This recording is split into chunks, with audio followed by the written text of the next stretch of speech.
Sir, I'm sharing, start streaming, sir. 1 second, Yeah, sir. yeah.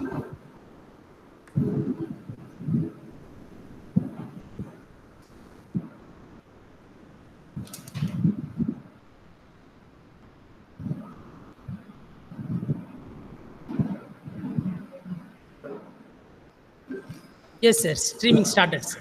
Yeah. Sir, good afternoon, and I thank you for accepting our request for making a presentation to our teachers in the UT of Puducherry. So I'm very thankful for this opportunity given to our teachers. So brief introduction about our distinguished speaker today.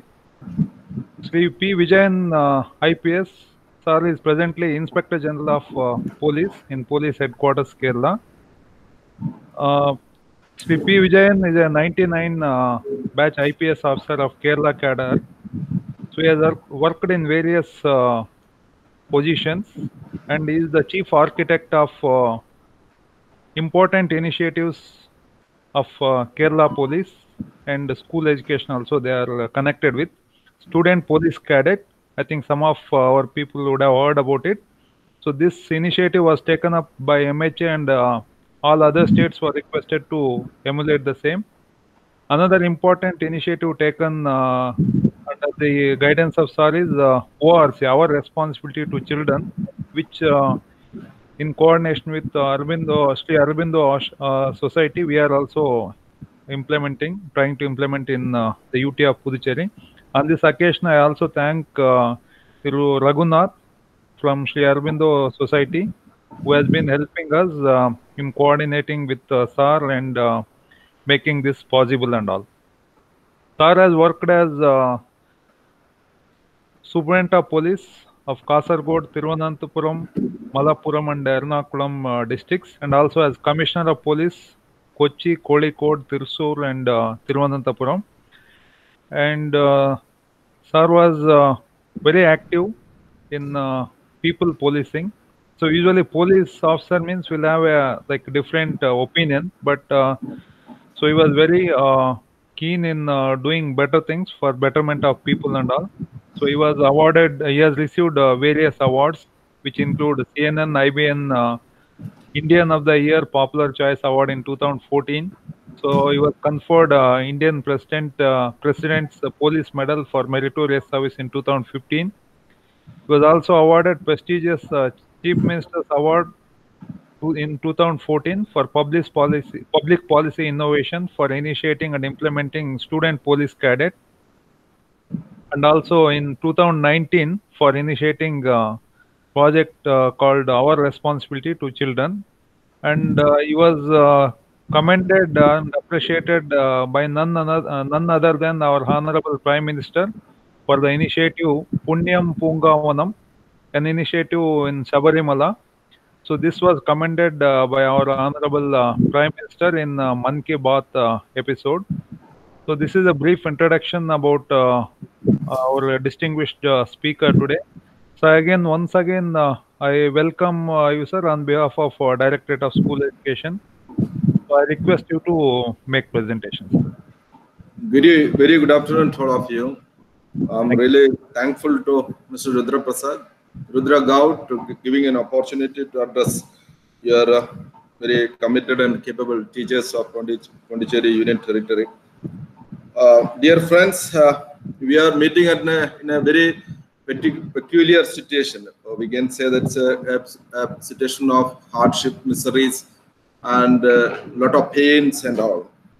So, in a way, we can say that, have you ever thought that a tiny virus called this novel corona virus can bring the humankind into its knees?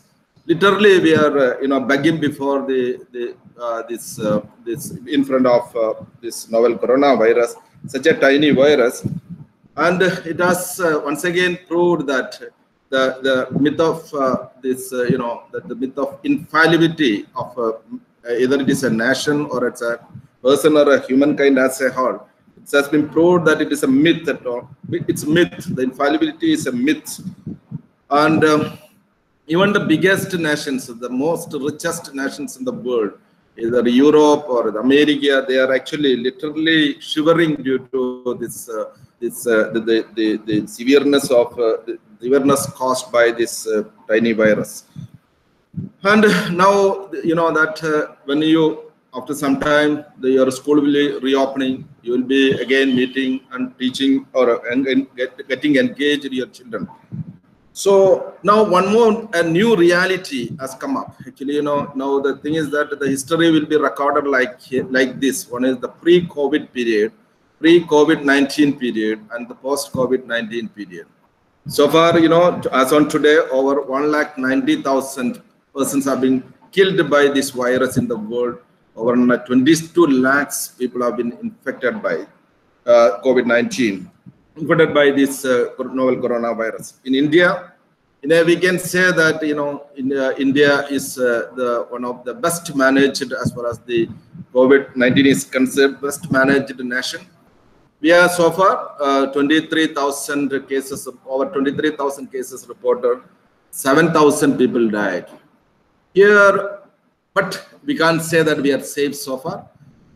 You know, that is, there are people's predictions are different. Some people say that the worst is yet to come, and the second and third wave will be more miserable and more dangerous than the first one which we are facing.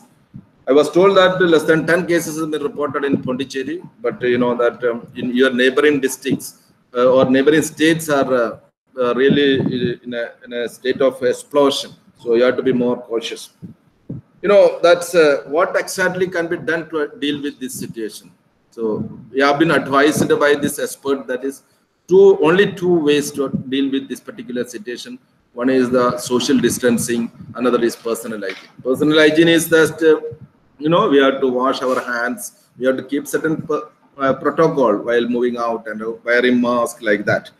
And social distancing is one thing, you know, which is actually, we are as a human being, as a social entity, we can't be get away. We generally like to get involved in gatherings. I know that is Puducherry people are more fond of social gathering in the name of various functions. So it's a very painful. It has you know, social distancing has actually created two main shocks. One is the psychological shock, another is the economical shock.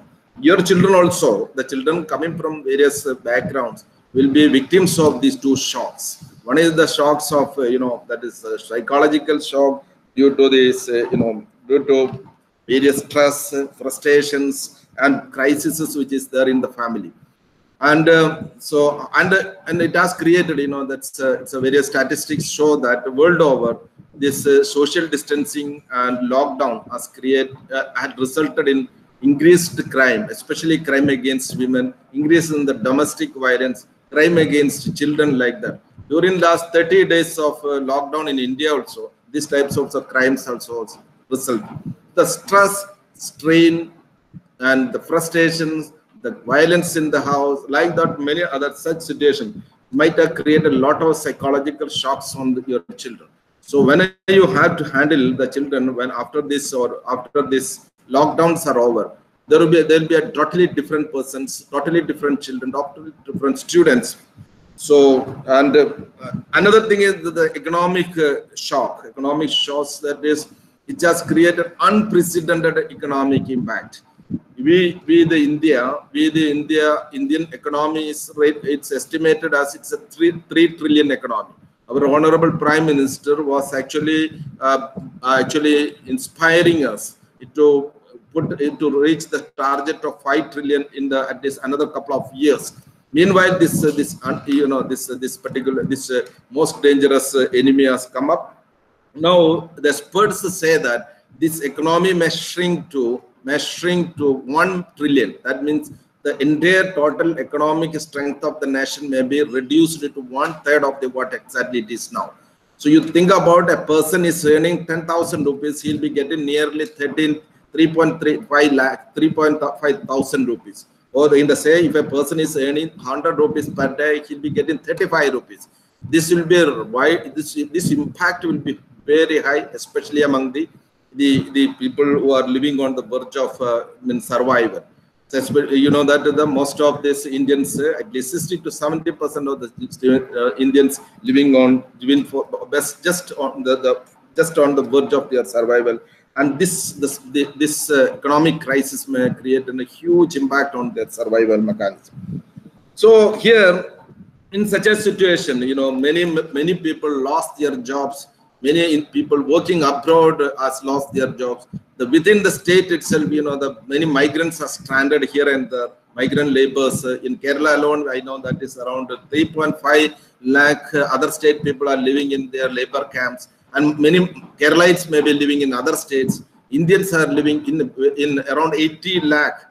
Indians are stranded in Arabian countries, so all the Indians, either including the Indian non-resident Indians living in New York and and California, Chicago, these places also, the people somehow they want to get back to their nation.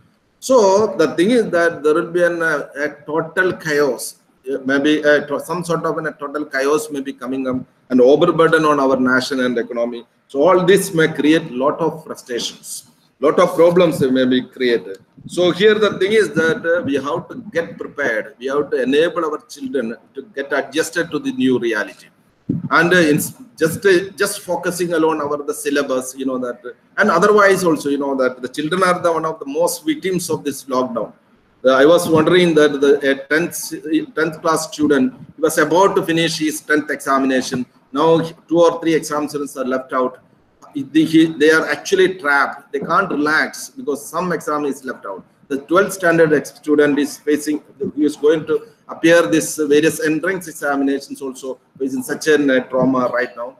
So here lot of problems might have created due to the lockdown and social distancing.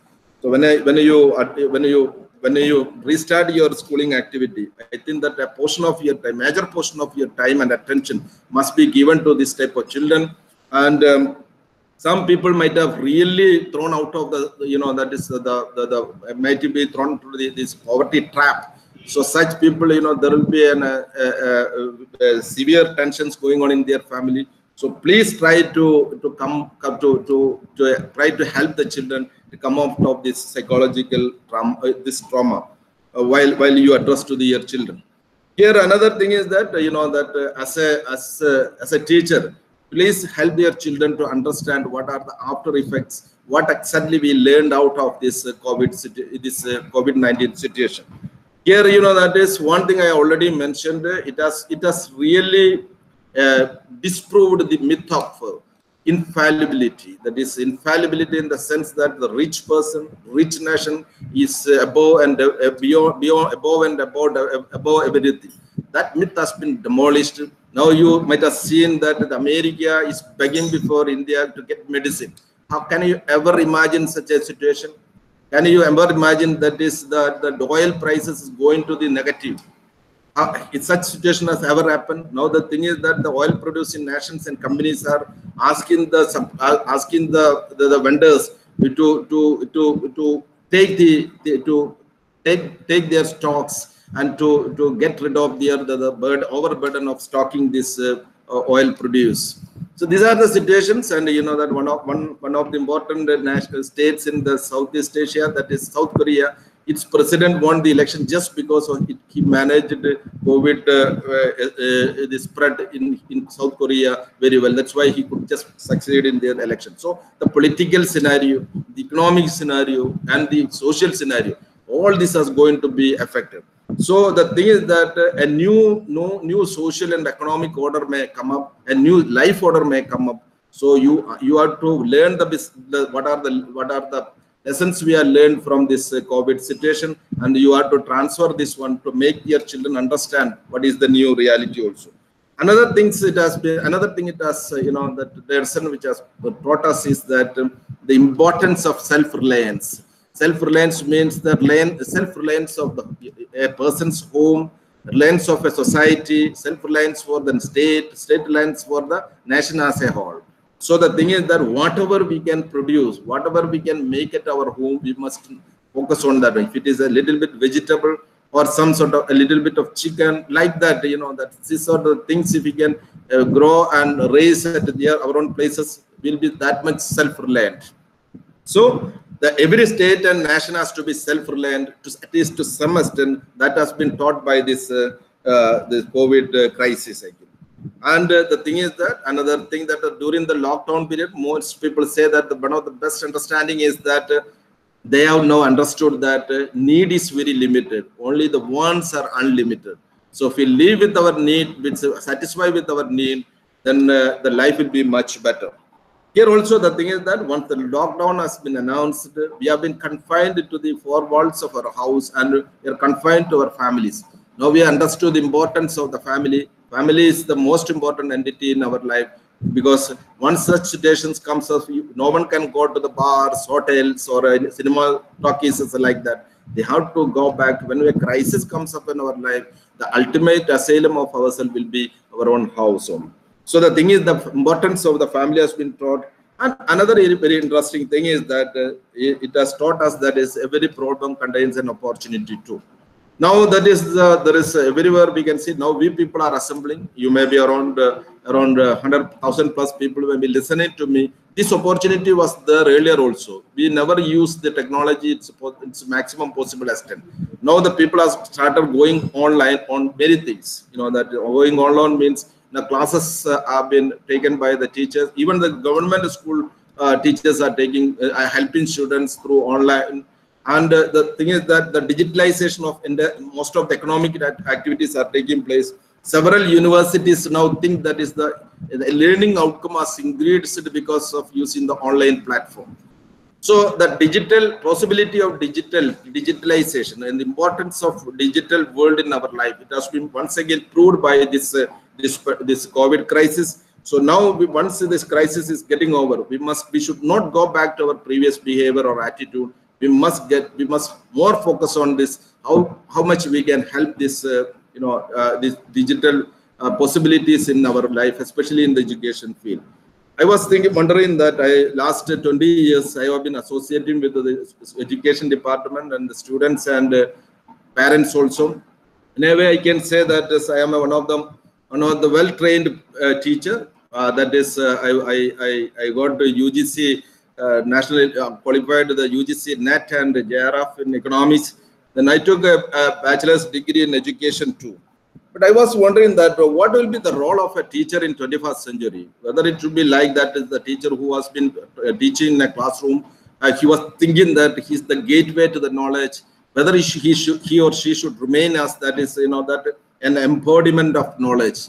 I think that in 21st century, in a century of digitalization, that role of teacher must be changed to transformed into as a rather than a gatekeeper of knowledge. He must turn to as a facilitator of knowledge, and we must be able to we as a teacher must be able to help the children how they can gather knowledge from various places, various sources, how they can analyze and appreciate information which they received, how they can apply this information in their lives. That in education methodology it is been told that is that the information, understanding, analysis, and this inferences and applications of various objectives of education. But often we are confined to the information level.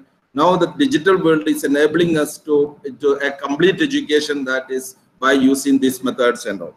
So the thing is that we must it is an opportunity to turn a teacher as a facilitator rather than an embodiment of knowledge. So if you have to be a facilitator, you have to know, you must be a knowledgeable person. You must be really a resourceful person to guide a child. That here and there are many sources for the development of your personality.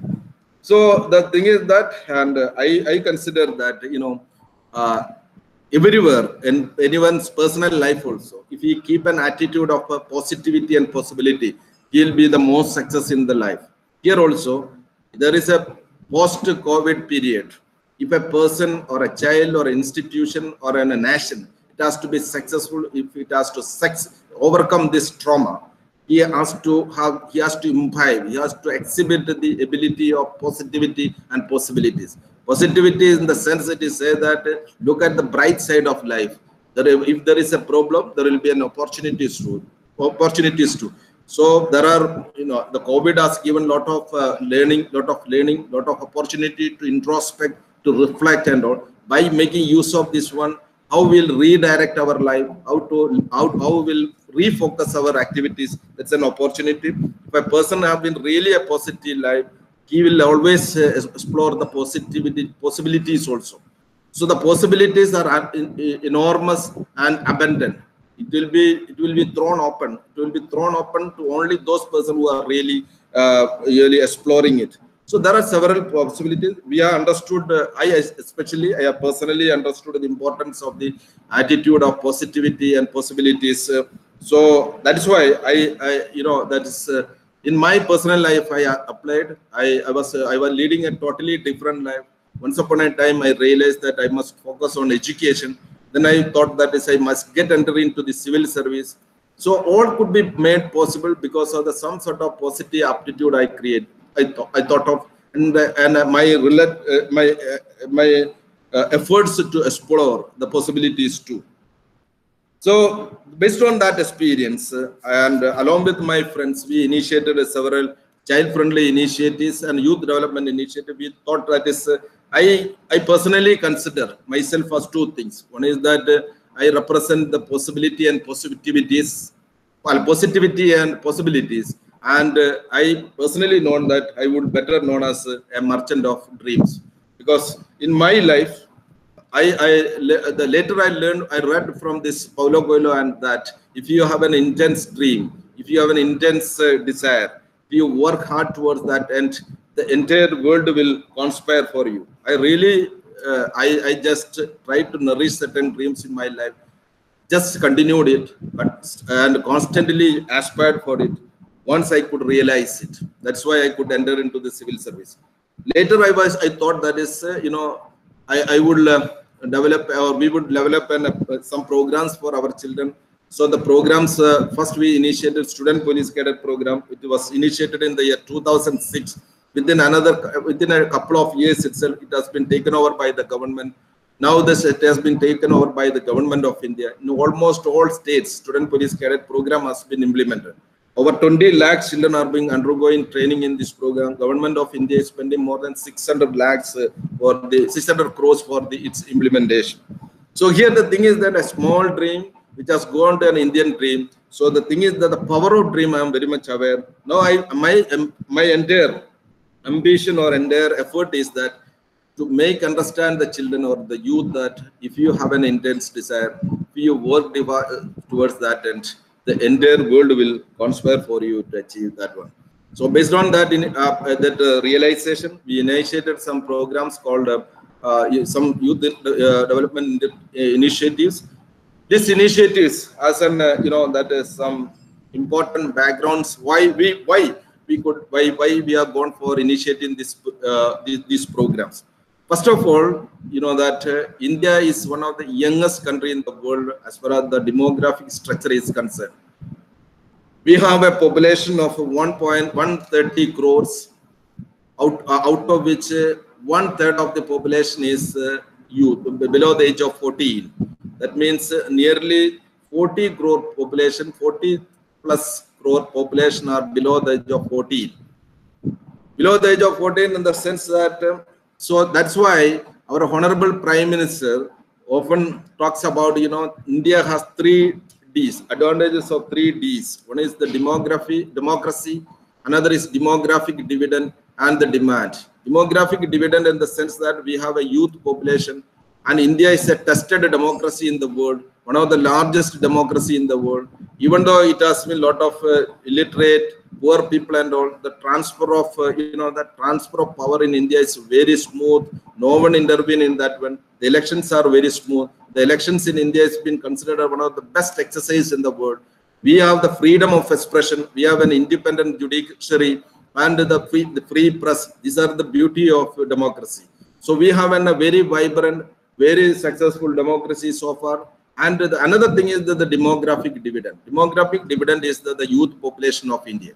And there is third one, it was been told that if we have a strong demographic dividend, we will have a very good demand, also demand for goods and services in the society that will enable us to flourish as an economic giant in future. So the thing is that, you know, the entirely, when we look at the 3 Ds, out of all the 3 Ds, when we look at all the 3 Ds, the 1 D is very important. That is the demographic dividend. That's our population, especially in the youth population. So the youngest country I already mentioned, that's, you know, the youngest in the sense that 1/3 of the population is below the poverty, below the age of 14. So this is, you know, average age of America. Average age of America is nearly 40 years. It is about this 40 plus in 40-45 is in European countries, and China is facing, you know, that due to their successful implementation of one child policy, it is the population is coming down. So we have a working population of 96 crores in India. So another important thing, you know, that why should we focus on our children? You know that today's high school children is going to be the responsible citizens of tomorrow. That is, they'll be the responsible and capable citizens or politicians, or capable and efficient bureaucrats, teachers, entrepreneurs, jurists, police, businessmen, and so. Only thing is that if you rightly mentor them, they'll be one of the most successful, most efficient people. And India is known now. Indians are most of the multinational giants are headed by India. You take the case of Google, you take the case of Microsoft, take the case of PepsiCo, you take the case of many other such giants, the banking system and all. You can see that the Indians are heading these multinational companies of multinational giants. And when we take the world the total percentage of professors in the world largely are from India. You take the case of the scientists in NASA, mostly are from India. You take the case of the total employees of IBM, it is from India. So the thing is that if that time we could educate, if we could educate our children in better way, if we develop a very positive attitude, we can help them to grow with a good physique and a good mind, then they will be dominating the world. And India will be known through these youngsters in coming years.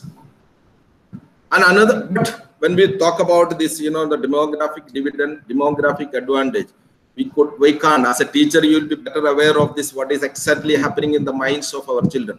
The thing is that there are various studies shows that, especially by the Indian Psychiatry and in the Pediatric Association says that our children are facing major emotional, psychological, behavioral crises. At least 20% of our children are, according to the Indian Pediatric Association statistics, say that at least 20% of the children are having some sort of mental depression or behavioral crisis they are facing. And another thing is that the widespread substance abuse, liberal consumption of the alcohol is another major threat we are facing, especially among our children. And you know, that is now it has been found that is the rampant use of destructive drugs and psychotropic substances among the adolescents and youth. And there is, you know, that once upon a we used to keep a high moral values and all, but there is a tendency for this, you know, the decrease in this is unhealthy sexual habits and related things among the children. Here, the ultimate result is that is, you know, decrease in self-confidence and self-esteem, and you know, that has resulted in increased deviance among the alarming social rise in the social deviance. When we consider you look at the case of that is a lady being brutally killed in Hyderabad, there is also one adolescent. When that the Nirbhaya case of Delhi, when we take, there was one adolescent. He was the much brutal than any other person. Recently in Kerala, a 16-year-old boy was been brutally killed by their adolescent friends. So this is the tendency among there is an increasing tendency of crime among the social deviance among our children, and the adolescents are known for the destructive use of ICT too, information and communication technology. So another important crisis, which all of us, which important problem, which all of our concerned is that is increasing anti-establishment tendencies among the children. When we look at this, the scenario in Kashmir, there was spurt of crime in violence in Kashmir. At that time, there was a newspaper report says that a 33% increase in the involvement of youth in such violences.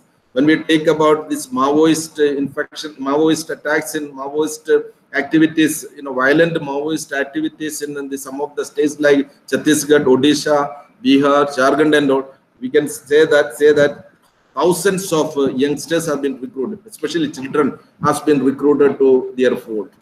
And when in my own state, that Kerala, we could see that in the WhatsApp groups of several youngsters, especially the adolescents, they are showing interest in the ISIS activities, which is going in Iraq and Syria and Afghanistan. So here it's very important, that is once Thomas Friedman said that, the country that thrive the most in the 21st century will be the one that is most successful at converting its youth bulge. He has specifically mentioned that is the youth bulge into youth dividend or to demographic dividend. Just having the number, we can't say that it is our dividend. This is only a bulge. If you have to have this youth, say that is you have two children, we can't say that they are an asset now. If we have to be asset, we have to invest in them. We have to invest in time and money. We have to help them to come out to build up a good character, good physique, good mental and physical strength. Then only we can say that our children are our assets. Just like that, the nation's case also, just having an advantageous number, that doesn't mean that the entire children is, entire youth is a demographic dividend. So here the problem, that if we can't manage the children in right manner, if we can't help them the children in right manner, we may have not only a population which we can't meet their employment requirement, they'll be highly unmanageable too. Highly unmanageable in the sense that there are high chances of social and economic crisis in the society.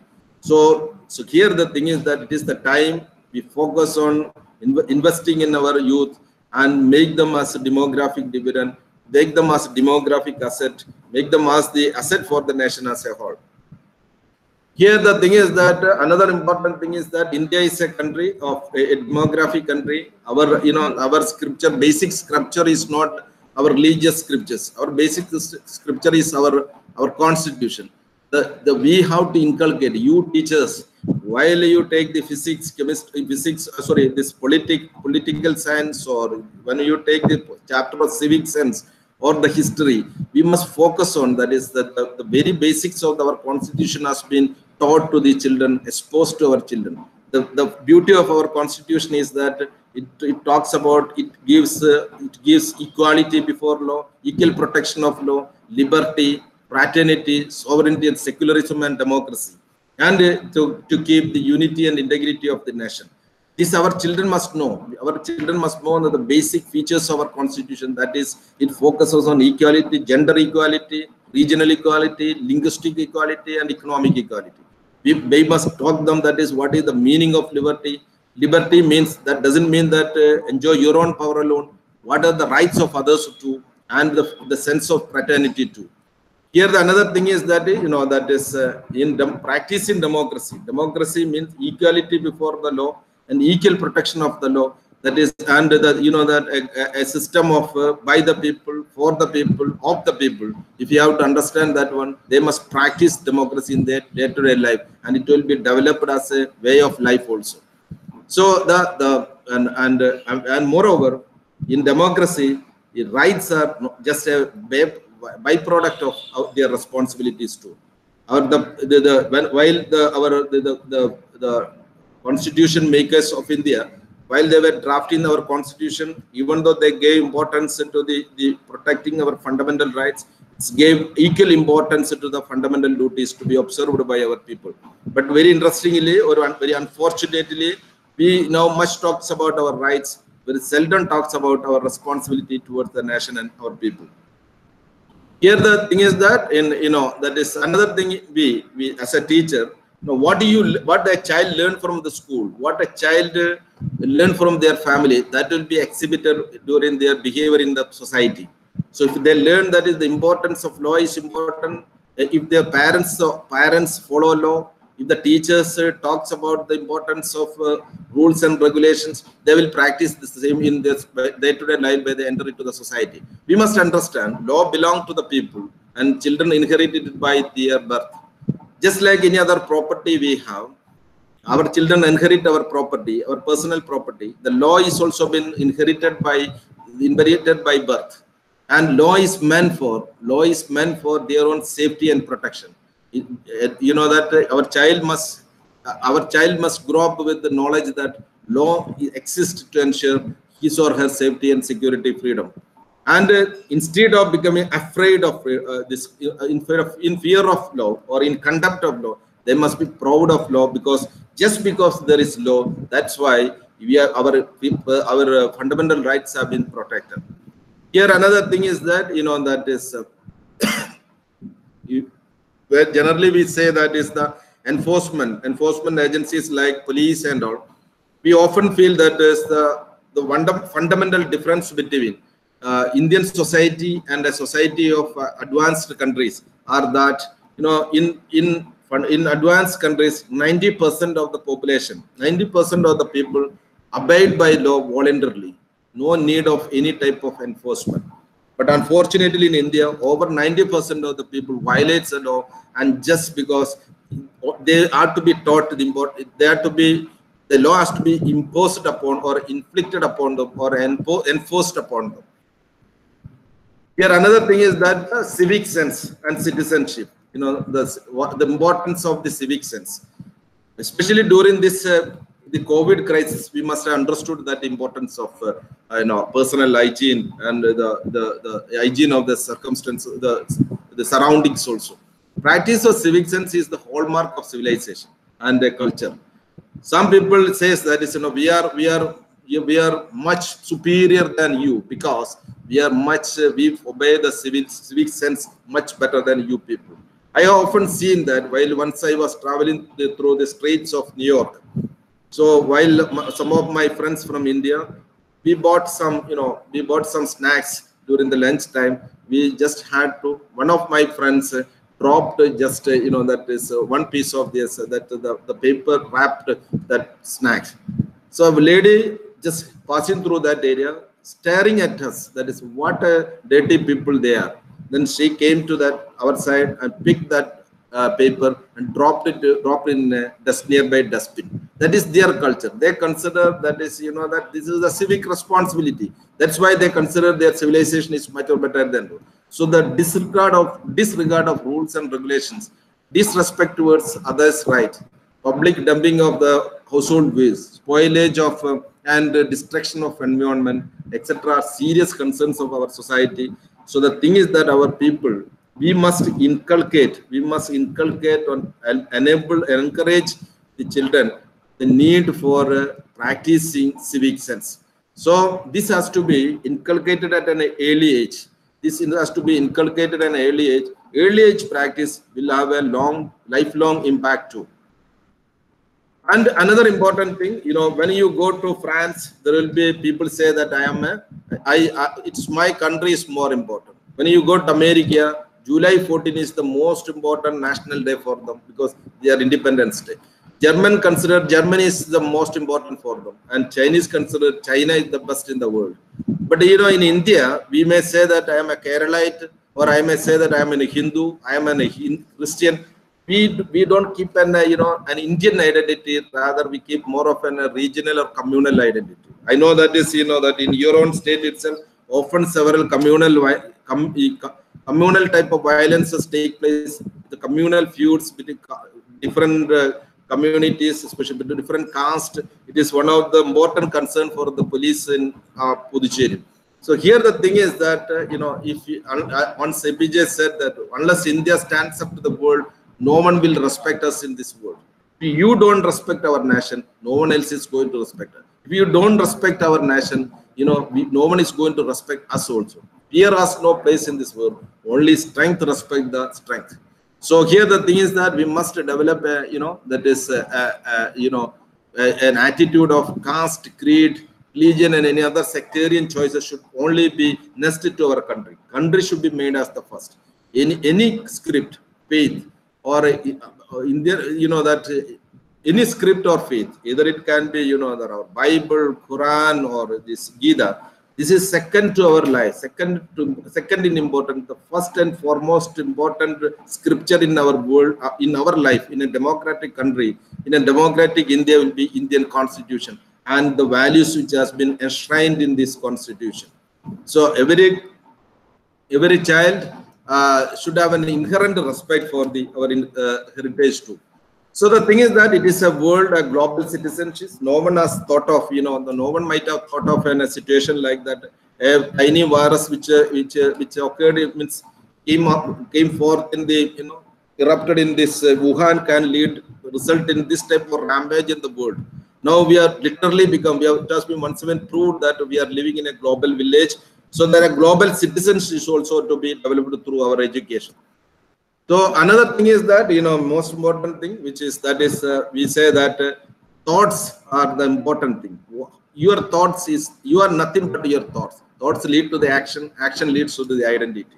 So what your identity, if you are a teacher, you are a good teacher like that, it depends upon how you think. So the thing is that education must influence the very texture of a child's thoughts.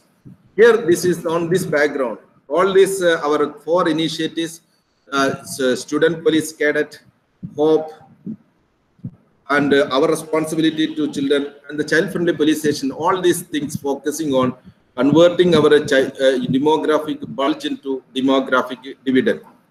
Here, this student police cadet program, this nationally acclaimed student police cadet program, I told you that 2 million children are undergoing 2 years training program under this program.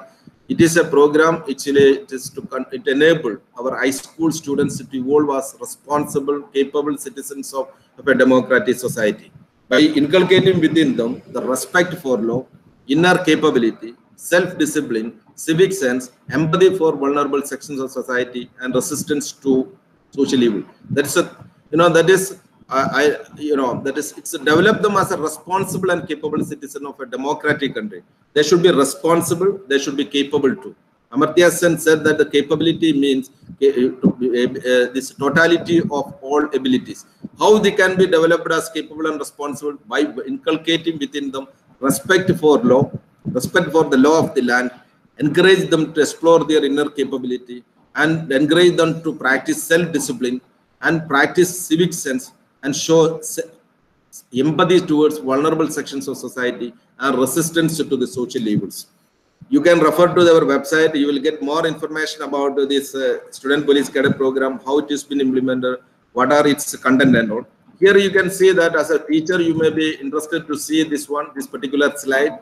It has 7 components or 7 dimensions we are focusing on. These 7 dimensions focusing on 3 particular outcomes. One is that each outcome, each activity, each dimension should have an individual outcome, should have a community outcome, and a universal outcome. Let us look at this physical. One is the physical dimension. It looks at that is what outcome it goes to the individual. That is a healthy lifestyle, physical fitness, confident and safe, capable, sociable personality. When we look at that, that when a community has a whole and a healthy, hygienic community, it aims at. And after all, when we look at a global outcome, it focuses on creating a healthy society. Here there is an emotional side also. We are focusing on an emotional dimension of a person, ethical dimension of a person, intellectual dimension of a person, person as an entrepreneur, enterprising aspect, a societal aspect, and the environmental aspect. All the 7 dimensions focuses on that to create individual outcome, community outcome, and the universal outcome too. So here, can we display this video?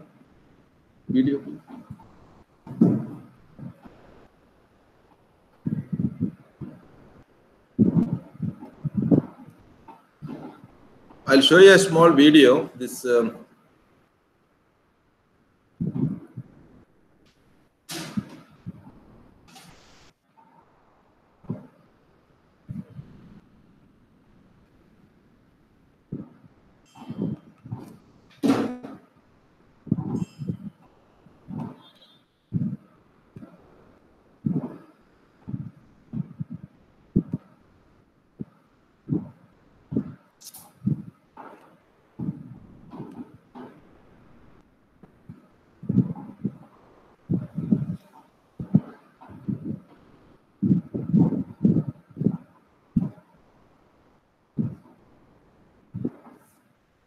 understand the role of community involvement.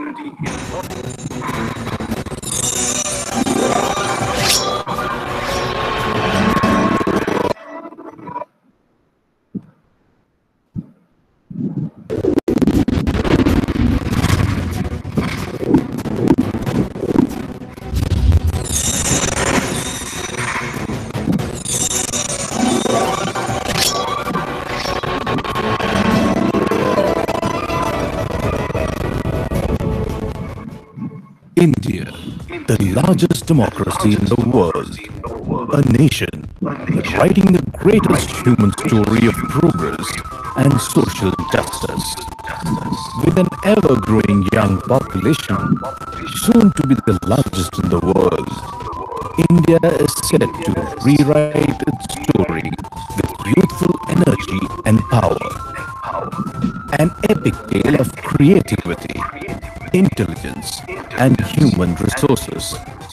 Student Police Cadet Project, initiated by Kerala Police, is a unique program to shape students as law-abiding and socially responsible citizens with high civic sense and unshakable commitment to democracy.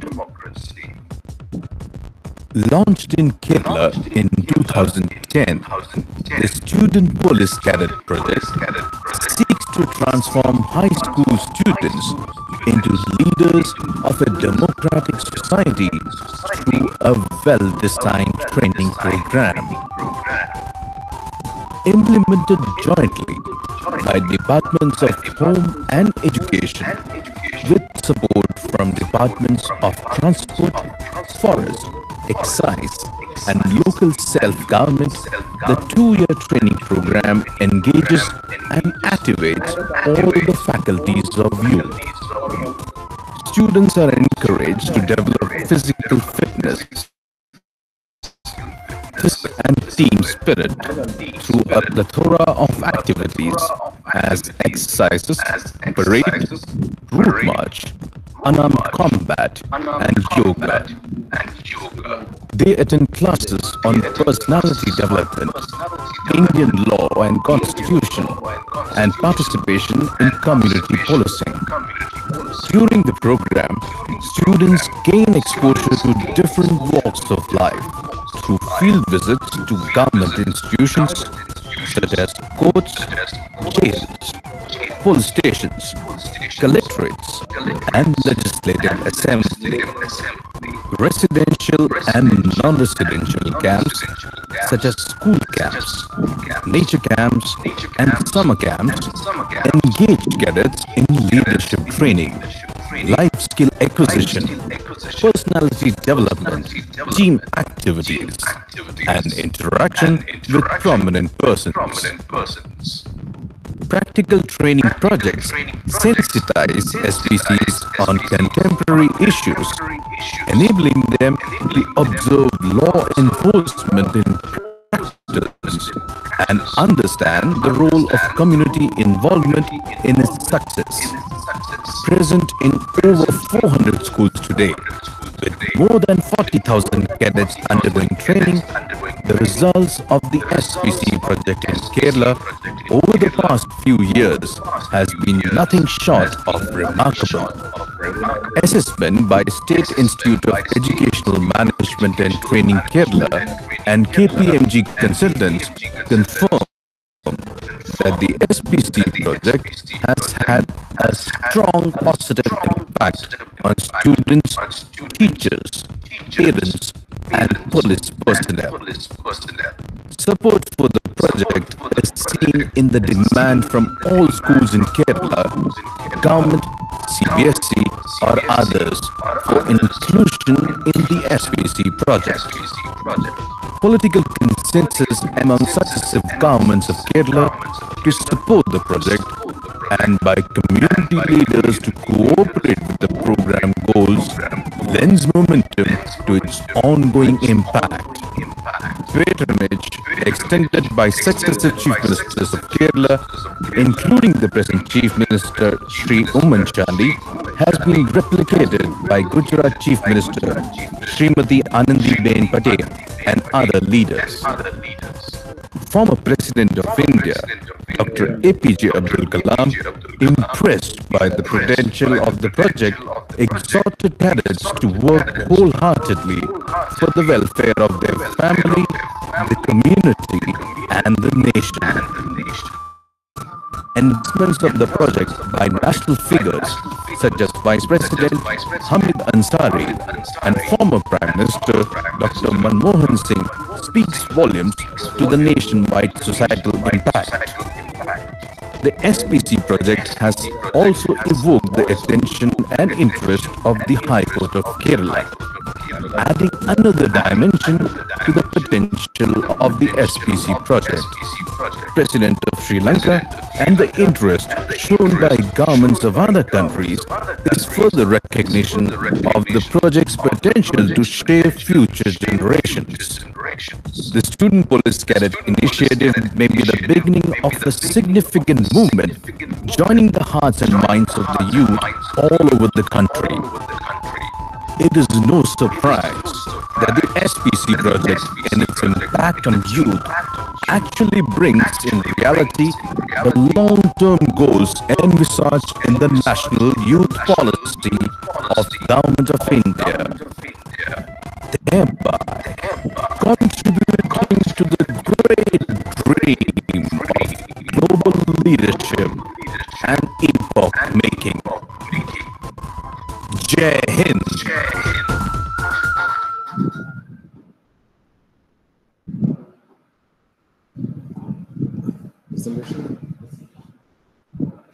Presentation.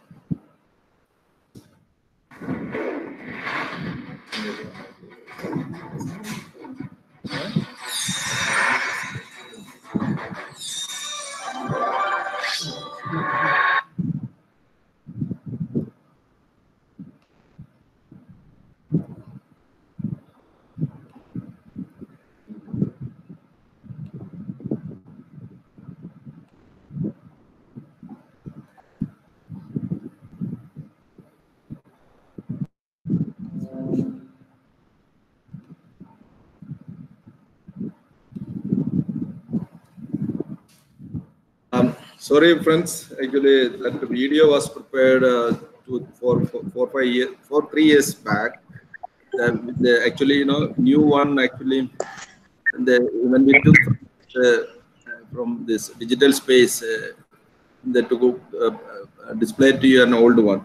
So I'll give we'll send a link of the new one, so you can have a look at that one. Now, Government of India has taken up this project in a big function at Haryana. The Government of India announced it as a national program. It's different stages of implementation in different states right now. So here the thing is that this particular program, even though you may you may feel it as or see it as an police. We are creating more police children. It's nothing to do with the police. Actually, we are putting a police uniform to keep. To inculcate discipline in the child, the content and all, or that to develop a comprehensive personality in a child. So ultimately, this particular program is focusing on developing our child as a person with physical quotient, intellectual quotient, emotional quotient, social and skill quotient. That's what our aim of ultimately. So various independent studies has been conducted with respect to this the program. The KPMG, you may be knowing that the international consultant, they have done a study. Kerala Planning Board, then Kerala CRT has done a study. There is few persons have taken a doctorate in SPC. One lady, she has taken as a student police cadet as her PhD thesis. She did her PhD from New York, from Columbia University, New York. Several such studies are going on now. UNICEF is a key partner to this program right now, and it has made a tremendous impact among the children. and students, parents, and teachers, and policemen also. That is now there is a, you can see that this children is leading in Kerala right now in the COVID situation. We have created a program called Break Chain, Make Change. The cadets are now the forefront of fighting this COVID-19, especially in creating awareness, social, social outreach programs. Now, the student police has mobilized the willingness of 3 lakh people for donating blood. Now, we have created an Jivadhara, one blood donation platform. Whoever faces any crisis, any shortage of blood during this crisis, the student police cadets, that the list of the persons who are collected, mostly the donors are their own parents or their own brothers or sisters or their neighborhood persons. So we have created a big army of blood donors in Kerala right now. And there is one particular children counseling we have started. 62,000 cadets are undergoing training right now, and nearly 1.25 lakh cadets are completed training here. We have nearly a family of around 5 lakh people in Kerala. We are immensely contributing during the crisis in Kerala, especially last flood, now the COVID period also. So this has become an important social entity in Kerala. We have without any, there is no political bias or a predecessor-successor syndrome you can see here. The teachers are the biggest supporters of this school, and there are almost all schools are in queue to get this program implemented in their own schools. But due to these shortages of manpower and fund, we are restricting to right now to nearly 750. So we in future, this year we have made a decision, government of Kerala has made a decision, whoever wants to implement a SPC program at their own cost, government is going to permit and facilitate it. But due to the COVID-19 and it's after, it's a crisis and what will be happening, we don't know. But the thing is that in principle, we have decided to implement this program in all schools in Kerala. It's a true partnership program, partnership in the sense that police and the police, education department, social welfare, tribal department, sports department, forest, excise and all people are contributing to this program, and the common for a common objective, that is developing a better citizenship for our nation. And you can see that what all the improvement it has been made. There is a tremendous improvement in their academic success too. Last year, that is when 20,000 SPC cadet appeared for this 10th examination, over nearly 4,000 cadets got A+ in all subjects. Almost all the children got 5+ in 5+, so in at least 5 A+ in 5 subjects in this one. So that is the success rate. It has created a sense of readiness in their minds to serve others. So another thing is that the schools has become more disciplined campuses, and there is a clean, road accident free, substance abuse free campuses. They are helping neighborhood schools also to maintain the discipline in the schools. And increased school enrollment in government SPC school also are happening due to better performance among the children.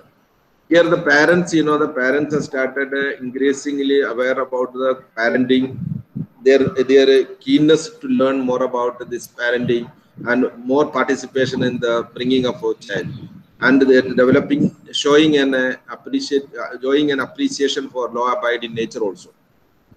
Here there are teachers, that teachers actually, when we say that, there are two ways of pedagogy we used to tell. That is, one is that the classroom pedagogy. Classroom pedagogy generally focuses on our, intellectual faculty development. But there is a social pedagogy also. When we take up this when we address a child in Pondicherry, for example, it is the Pondicherry society. The people are very good. Really very highly lovable people, but it has its own problems too. To my understanding, Pondicherry society is one of the a society of exhibitionism is very highest there. It can be the extravagant expenditure we can see in various situations, especially the birthday parties, or when death or poverty, wedding, housewarming, or that is when we talk about this, and dressing and all. So some sort of exhibitionism is there. Related problem is also there. Exhibitionism may have some positive side. For example, when we organize a big extravagant marriage function, some people will get food, or some socializing also will take place, but it incurs very big economic expenses at the cost of something else, a cost of something very important. So the thing is that when we address this type of, we have to have a more creative and positive society. We have to address this problem through our children, because they are the true change makers. The other one, what I found, that is the communal clash, caste basis clashes, especially in the coastal areas, and or the violence seems to be relatively very high, in the sense that this type of a caste based mindset, it is deep rooted in Indian minds. So if we have to get out of it, that is the change makers in the society will be our children. Another thing is that I found, that is when we study various various journals and all, based on research, and statistics from the police department, the alcoholism that is very rampant in Puducherry society, and resultant domestic violence also. And it has been considered, that the domestic violence in your society is considered to be relatively very high. So and resultant, what is the result of the domestic violence, especially among the children? It leads to some sort of frustration and stress in the minds of the children. So it results in low academic output, failures, or dropouts also. Here the thing is that when we teachers when along with looking at our classroom pedagogy, our syllabuses and all, we have to focus on our social aspects also. Because after all, we are developing our children happy and successful in their life. What are the purpose of the education? Is to create a successful and happy citizens for the nation and for the family. So here, this is the thing, student police cadet program. It gives an opportunity to the teachers to understand the social issues and help them to solve this problem with the help of the enforcement agencies and other departments. Here, there is some sort of collaboration is taking place to address the social issues and help the children to develop as a capable and responsible citizens. Here, one interesting study I was going through, that is, one of my friends' students did a PhD doctorate in, that by assessing the domestic violence and academic performance. They found that is the academic performance, generally the academic performance is very poor among the family with very high domestic violence and alcoholism. Those families which is the alcoholism is highly prevalent. But in some children, it has been found, even though the domestic violence is very high, at the same time the academic performance is also relatively good. So they took 5 cases. They took 5 children. They examined in detail. They were telling that it's a very heartbreaking revelation it was. They found that what are the factors contributing towards high success rate, high academic success among these children facing such a psychological trauma. That they found that is, the reason is that they have created some sort of model in their mind. They are, instead of focusing on their problem, they are focusing on their models. It can be their own elder sibling or their own cousin or someone very close in their neighborhood. But mostly they have found that is that they are taking their teachers as the model. The teachers, out of 5 students, they are taken 2 are considered they are excelling in their education because they are taken their teacher as a model. They want to they want to impress in front of the teacher. They want to show that is I am very studious fellow in front of the teacher. They just literally following the teacher. Literally following. They want to be a Tamil teacher, or they want to be an English teacher or a physics teacher just because this teacher behaves like that. So that is in a society having this some children facing such crisis, the way you behave makes a lot of impact. So it is this type of a social realization could be attained, could be made through student police cadet program, because you are connecting with the society. We have several social projects, 10 social projects will help you to connect with the society. So the teachers are getting benefited, because the thing is, otherwise you will be generally confined to your classroom. You are now exposed to the social realities also. So here, after all, that all our effort is to create a successful and happy child in the society. So it gives a lot of opportunity in that way. And Here, another thing is that here in Kerala and all, Kerala and other Gujarat and other states also, the students, the cadets have started playing a role of change maker, transforming the behavior of their parents. There are several cases of that is this cadet could successfully motivate the parents, to, especially father, to stop consumption of alcohol and alcoholic violence, the violence after the consuming alcohol. So this type of positive impact could be made. So you can use your child, you can effectively make use of your children as a change makers in the society. It's a great opportunity, and you will be assisted by the local police also and other department and civil society in general. So that's why the teachers are keenly interested in this program. Our backbone is the almost 1,500 teachers working as community police officers in our schools. Here, you know, that is the you may be sometimes wondering, when there is NCC, NSS and all, what is the need of another program called SPC? SPC is not a second line of Indian police service, Indian police, or it is not a feeder organization to the Indian police. It is to create I told you that, to create a role model in our Indian society, to create smart citizens for India and smart children for our society, our parents and smart students for our teachers.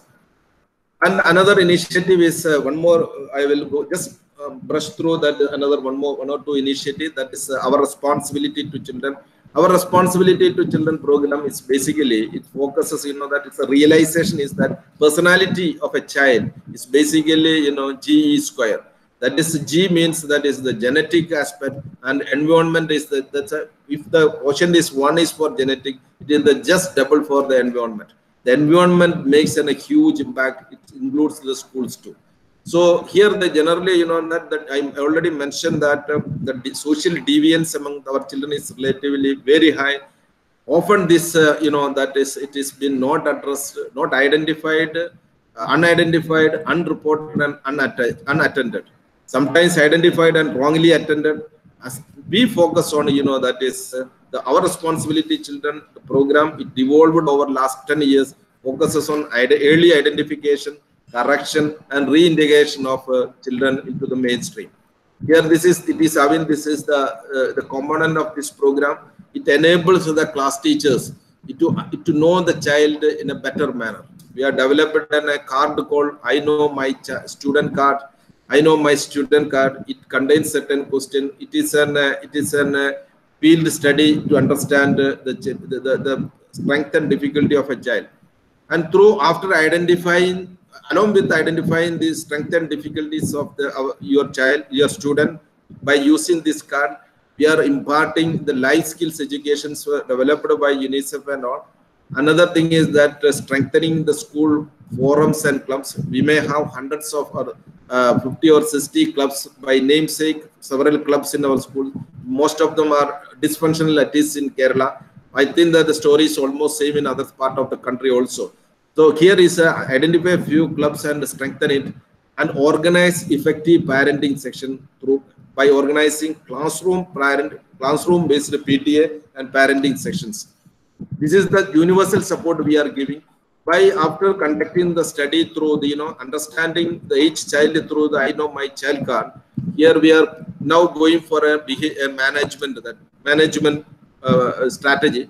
One is that the children with minor behavioral issues, we are motivating, we are enabling class teachers to address at the school level, classroom level. And children with moderate issues, little more than which can't be managed at the classroom level, that has been addressed at a larger level, at the school level. There will be generally a nodal teacher with the support of the counselor and other willing mentors from this school community. We are helping the child to come out of this moderate behavioral issues. Third one is that, you know, that with children with severe behavioral or emotional issues, we have district ORC centers supported by psychologists and psychiatrists.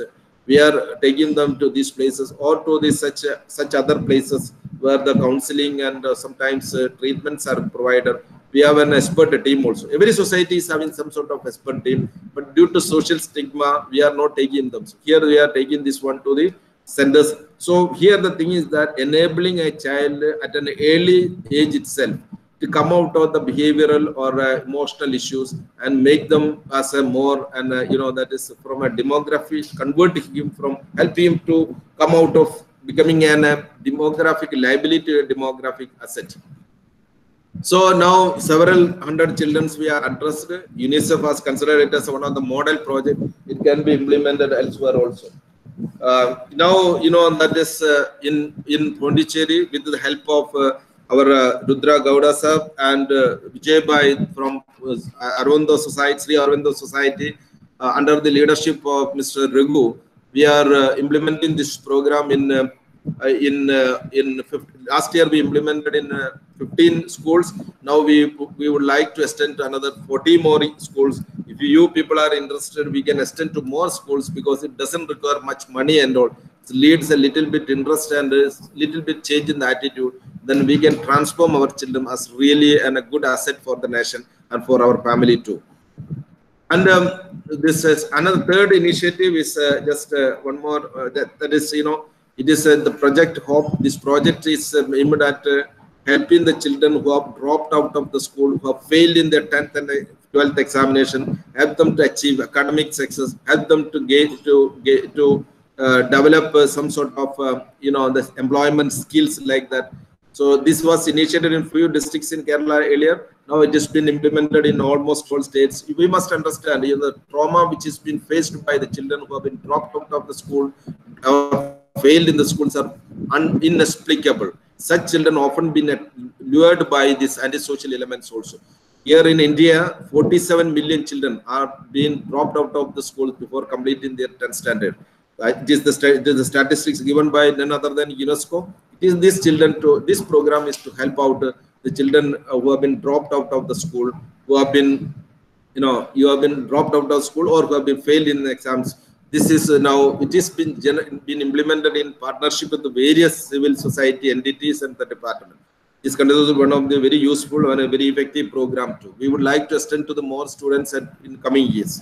So this type of programs, either under the leadership of the school or the society, we can take it up, because if you can help one child in their life, it will be that much happiness we can derive, and that child also can be saved in future. Here there is this is an initiative. Basically, just I am informing about, it's nothing more related to the school, but we have an initiative called Child Friendly Police Station. Child Friendly Police Station is basically it transforms our police stations as an abode of justice to provide effective, timely, and child-friendly services to children and their guardians. Here in India, the child abuse is very rampant. Industry, that one of the after effect of the lockdown is that child abuses have increased world over, and India too. I am sitting in one of its resource center. You can see in my background there is some pictures. It is we have a CAP house, Children and Police House here. It has been recently, it was recently inaugurated by our Honorable CM. Here various facilities are there. If I get time, I will explain in detail, or otherwise you can access to our some of the information we will share you through mail. This is initiated in few police stations earlier. Now around 110 police stations being converted as child-friendly police station, and this is the core of its activities. The police station will work as a facilitator of various organizations and various functionaries who work for the improvement of care and protection and safety of our children. It will be teachers, it can be the social justice department, it can be Childline. So various all organizations who are really working for the betterment of our children's welfare. This is a center to facilitate their coordination and collective work. Another thing is that these police stations will be working as a professional agency in strict enforcement of the crime against children, especially the POCSO cases. So the thing is that often, the police officer are also not very much aware about the procedures of investigating into this crime against children. Often we have found that, that is the behavior, the attitude of policemen toward the children in distress is not very, very, very positive or very amicable. So now we have, through 2 days intense training, we are enabling them to be child friendly and to make them understand the trauma of a child. So with the help of UNICEF, we have trained over 5,000 policemen in child friendly behavior and child related matters. And it will be acting as a promoter of the child rights in the society and child rights in the fundamental child rights of the children, especially the Universal Declaration of Child Rights by the UN also. UNICEF will be, this is an agency which is promoting this one. And every police officer is to be of a child-friendly police station is considered to be or is supposed to act as a mentor to a child in distress. Whenever he go for a patrolling or whenever he happen to an encounter with the children in distress, instead of an enforcement officer, he is supposed to behave as a mentor. A mentor will be always an guardian, or his attitude to be a guardian or a parent or a brother like that. So this is, we are slowly building up such a mindset in our policemen. And after all, it will be working as a knowledge hub for the rest of the police station also to guide them in child-friendly and in child-friendly matters, especially in investigation of crime against children. So here it has to be successful. There will be a proper coordination with the various departments, especially with the children, because the basic development of the personality development of a child take place in a in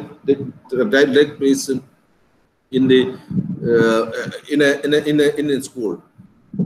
Here, let me conclude here. That is, I often admire this. That our Swami Vivekananda and APJ Abdul Kalam, they were very fond of children and youth. I think that often our Kalamji used to tell that if at all I get a little bit time, I would like to spend more with our children. We are lucky, you are lucky enough that all the time you are spending your time with your children. So you are creating future really. If you really focus on, if you are really focusing on your children, you are actually shaping our future too. So once Swami Vivekananda said that, my hope of the future lies in the use of character, intelligent, renouncing all of the services for others, and obedient good to themselves and to the society at large. The thing is that the future of any society depends upon the quality of our youth, their character, their strength of intelligence, the ability to think and act, renouncing for everything for the service of others, and obedient to be themselves, to their own conscience, and obedient to the society at the large. And he also, APJ Abdul Kalam also talks much about, he often says that he encourages the children that say that dream and dream and dream. The thing is that dream instigates and induces the thoughts, and thoughts generates action. Action leads to the activity. So the thing is that you are the really, really the creators of the future. So the thing is that once you go out of this, once we come out of this lockdown and social distancing and all, our schools will be reopening. You will be facing children. Their faces may look same, but inside there will be sometimes some sort of an storm will be going inside their mind because of due to several issues. Now the pre-COVID period and post-COVID period will be two things. During the COVID period, it is a time for introspection, time to think, time to reflect ourselves, our past and the future, so and reshape our entire thoughts and actions. So, but thereby, this type of interactions will help you to create a better citizens through our children, and thereby we can create a better tomorrow for our children also. Thank you so much for listening to my speech. And if you have any queries or any doubts, you can either mail to me through this address, or we can have a few minutes for discussion. Yeah, okay. 10 minutes we can devote for the discussions.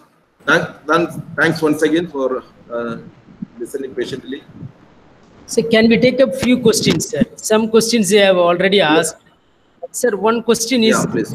dear sir, how can we counsel a family from the rural background which is affected physically, psychologically, and even environmentally by the corona nightmare? We hear from the news that even best neighbors were becoming enemies because of this virus infection. What will be the future scenario after lockdown? This is by Mr. Ravichandran from Bahu. No, future, there are two ways we can look at this one. When we look at the statistics, when we look at this, the predictions of experts, future will be very grim, very hard to face. But we have to live with this one. We have faced several things in our life also. There was, it may be unprecedented pandemic, but we have several issues we have faced in our life. The nation has faced, the individual has faced. But the thing is that here we have to change our mindset. We have to tell our children that is, about the new realities. Here the thing is that in Tamil Nadu and Chennai, somewhere in Tamil Nadu, a doctor who he actually martyred his life for saving the COVID patients. His body was not been permitted to cremate with the honor. Such things may happen in the society. We have to tell the children that is what is the new reality, importance of human. There is no, I can say that there is no a single panacea for this particular thing. The thing is that we have to educate about the new reality. First of all, we have to develop our mind to that level. We have to tune our mind to new reality. We must understand what is going to our new reality. We have to be empathetic towards the children. Then only we can actually counsel this one. Thing is that, this is it is a reality. We have to enable them to live with the new reality. It's repercussions. Let us hope that it will be over within another 1 or 2 years. Sometimes it's go beyond 2 or 3 years. But we have to somehow help them or to understand the new reality. That's only the way.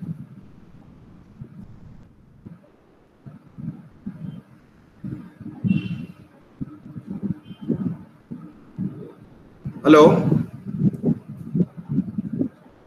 Hello.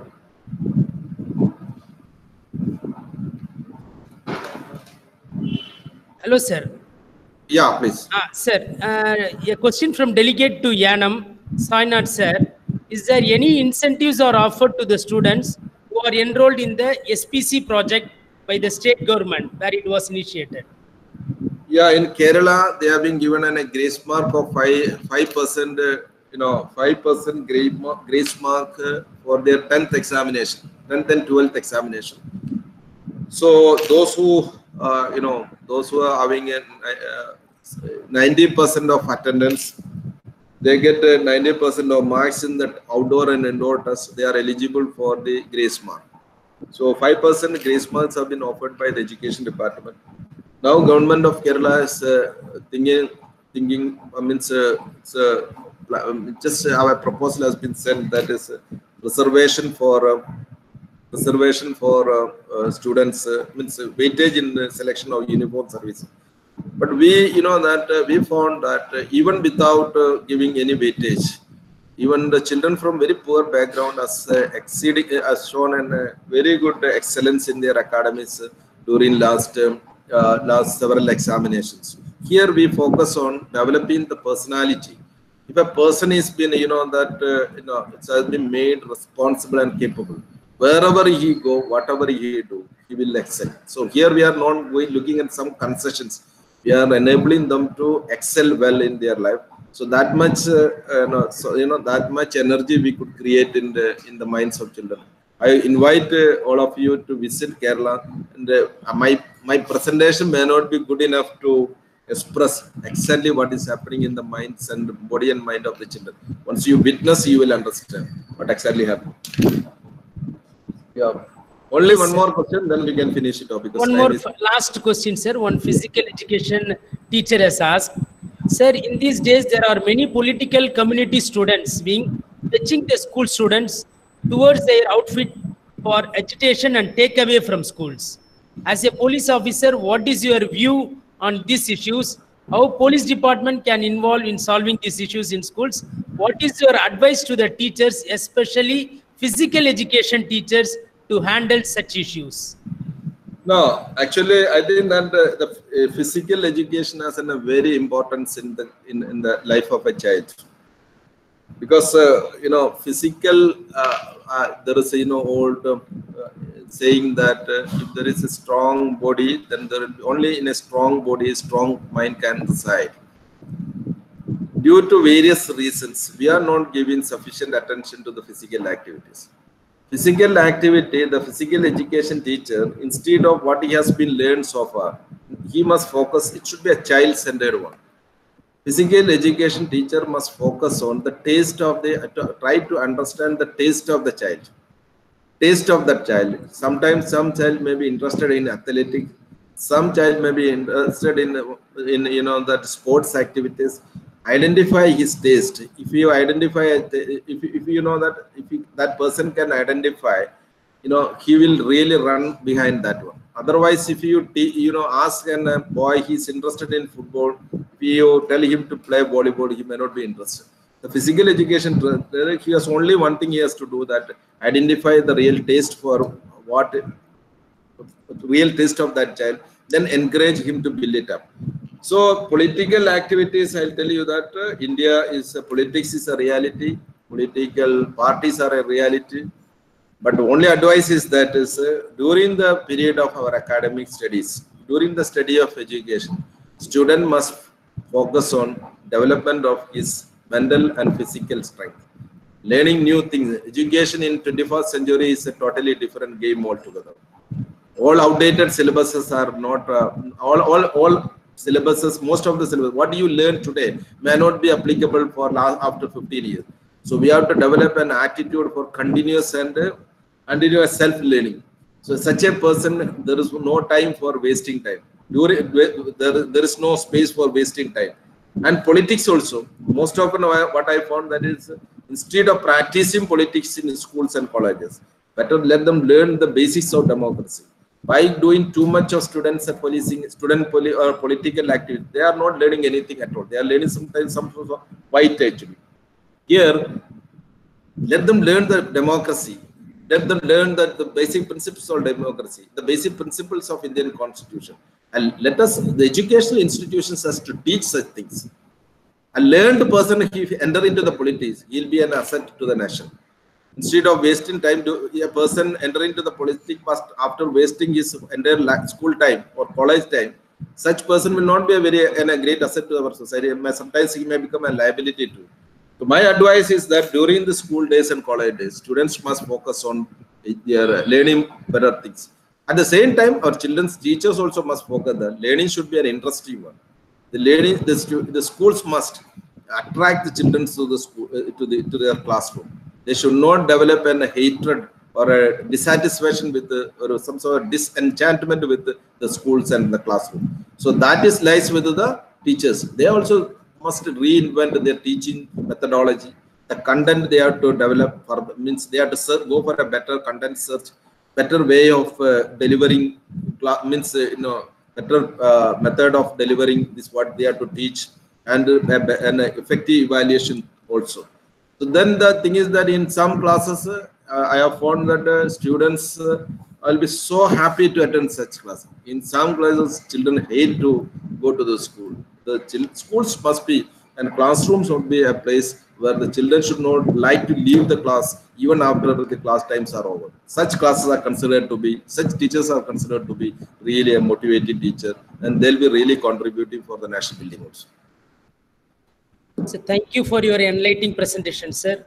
And I request our Director of School Education to give the concluding remarks of your sessions. Sir, thanks a lot. Thanks for a wonderful presentation, and thanks for taking time to make us learn about Student Police Cadet and ORC, HOPE, and other initiatives taken from your side, sir. I really thank you once again. And we'll be looking forward to visit your place and all once the lockdown is lifted. Thanks a lot, sir. Thank you so much for giving an opportunity. Thank you, Rudraji, once again. Thank you.